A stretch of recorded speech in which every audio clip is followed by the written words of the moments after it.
Welcome to our channel. आज इथे मी छान मका उकडून घेतलेला आहे 2 शिट्ट्या काढून आणि इथे कणिक भिजून घेतलेली आहे। त्यामध्ये हळद, तिखट, मीठ, जिरे, ओवा सगळं टाकून घेतलेलं आहे। चवीपुरतं मीठ टाकलं आहे आणि इथे 2 पळ्या तेल टाकून घेतलेलं आहे आणि व्यवस्थित ही कणिक छान भिजून घेतलेली आहे।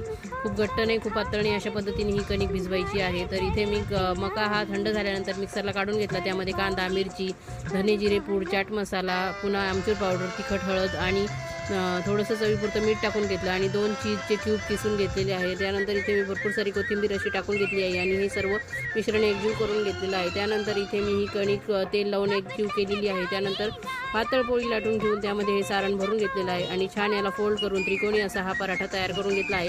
अशा पद्धतीने पराठा केल्यावर पराठा फुटणार नाही आणि छान गुबगुबीत असा पराठा तुम्हाला मिळेल।